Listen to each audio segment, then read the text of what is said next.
Sebelum melanjutkan, jangan lupa subscribe dulu, terima kasih. Bab 116 Ibu Kandung Surou. Pada dinding gua yang bergerigi, terdapat pola-pola aneh yang terukir di sana.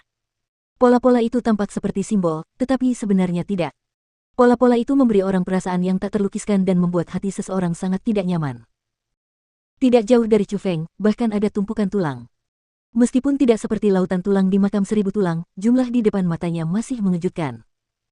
Wah, begitu banyak energi sumber. Cepat, bantu aku menyerap semuanya.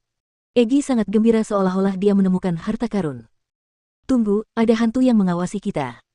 Hati Chu Feng menegang, dan di balik tumpukan tulang, dia menemukan sebuah siluet. Dia adalah seorang wanita cantik. Dia mengenakan congsam sutra dan rambutnya yang panjang terurai di belakang kepalanya. Pakaiannya pas dan dia memiliki aura yang agung.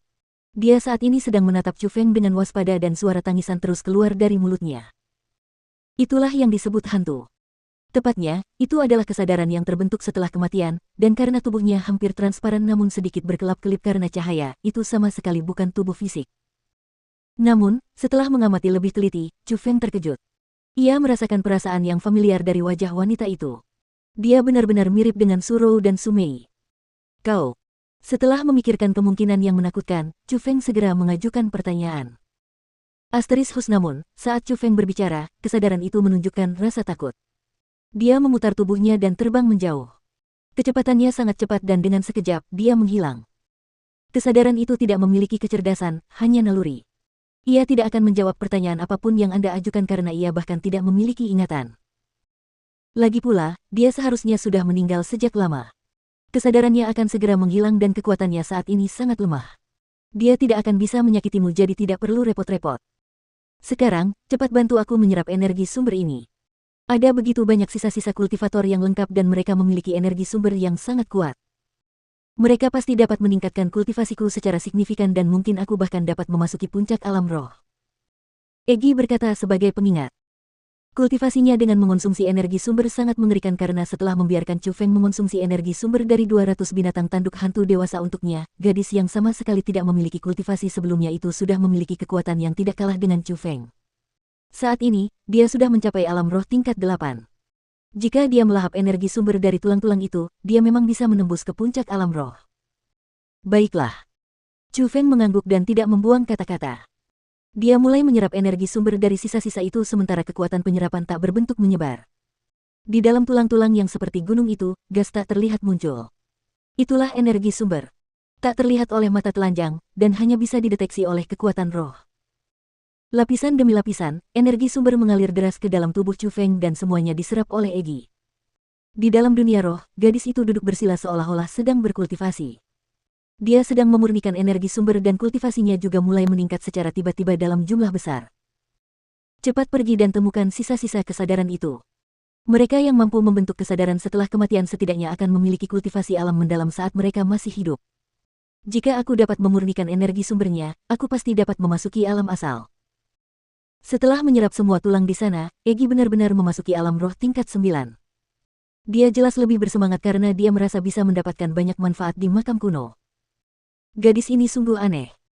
Chu Feng benar-benar tidak bisa berkata apa-apa. Biasanya, kecepatan kultivasinya bisa dikatakan sangat kuat, namun, jika dibandingkan dengan gadis itu bahkan tidak layak disebut. Dalam waktu setengah hari, dia berubah dari tidak memiliki kultivasi sama sekali menjadi tingkat ke-9 dari alam roh. Itu cukup menakutkan. Desahan terkejut terus terdengar dan langkah Chu Feng tak berhenti. Ia memegang kompas roh dunia dan masuk lebih dalam ke dalam gua sambil mengikuti tangisan untuk menemukan sisa-sisa wanita itu. Dalam perjalanan mencari, Chu Feng tak dapat menahan diri untuk bertanya dengan rasa ingin tahu dari mana tulang-tulang itu berasal. Melihat keadaan mereka, mereka seharusnya sudah lama mati, kan? Apakah kamu perlu menanyakan itu? Tidak peduli apakah itu disengaja atau tidak, itu adalah pengorbanan yang mengganggu makam kuno. Egi menjelaskan. Setelah mendengar kata-kata itu, Chu Feng diam-diam terkejut. Meskipun orang-orang itu sudah menjadi tulang, dari energi sumber mereka, Chu Feng dapat merasakan bahwa mereka berada di alam asal ketika mereka masih hidup.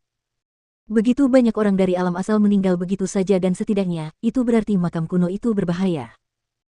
Namun, karena saat ini dia memegang kompas roh dunia di tangannya, dia dapat memprediksi semua bahaya sehingga Chu Feng tidak terlalu khawatir. Pikirannya masih tertuju pada wanita cantik itu. Dia memiliki firasat bahwa wanita itu mungkin memiliki hubungan dengan Surou dan Sumei. Dia bukan ibu dari kedua gadis itu, kan? Apakah itu berarti ini adalah makam istri penguasa kota? Namun, setelah berpikir sejenak, Chu Feng merasa ada yang tidak beres. Jika wanita itu benar-benar ibu Surou dan Sumei, dan juga istri Su Hen, bagaimana mungkin dia dimakamkan di sini, di mana bahkan tidak ada batu nisan? Mengapa dia perlu menangis? Mengapa tangisannya begitu menyedihkan? Sambil mengajukan berbagai pertanyaan, Chu Feng berjalan ke dalam gua.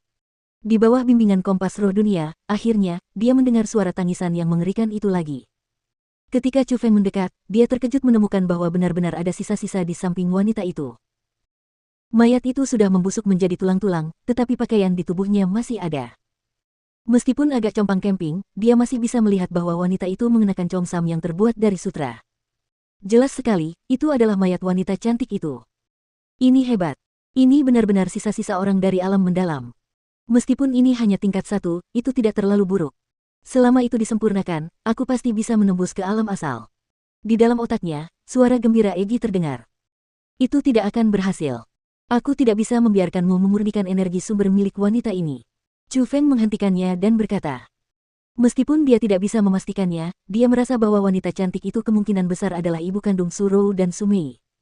Chu Feng tidak ingin menghancurkan tubuh ibu teman-temannya. Apa kau bodoh? Itu hanya menyerap energi sumber. Itu tidak akan menghancurkan sisa-sisanya dan lagi pula, dia sudah lama meninggal. Kesadaran ini tidak memiliki kecerdasan apapun dan semakin melemah sekarang. Sebentar lagi, kesadaran ini akan menghilang. Jika aku memurnikan energi sumbernya, aku bisa mencapai alam asal. Akan ada keuntungan besar untukmu dan aku. Pada saat itu, kemungkinan besar kamu bahkan bisa mengalahkan para ahli alam asal tingkat 3. Apakah kamu ingin kehilangan kesempatan bagus seperti itu? Mendengar Egi berkata seperti itu, Chu Feng pun sedikit tergerak. Alam asal. Jika memang seperti yang dikatakan Egi dan dia memberikan kekuatannya kepadanya untuk membuat kekuatannya mencapai alam asal, itu memang cukup menarik perhatian Chu Feng. Berdasarkan kekuatan Chu Feng saat ini, jika dia bisa mencapai alam origin, belum lagi alam origin level 3, dia mungkin bisa bertarung cukup keras melawan mereka yang berada di alam origin level 4. Bagaimana mungkin Chu Feng tidak haus akan kekuatan tempur yang begitu kuat? Terutama ketika waktu untuk pertarungan yang telah diatur dalam 1 tahun sudah hampir habis.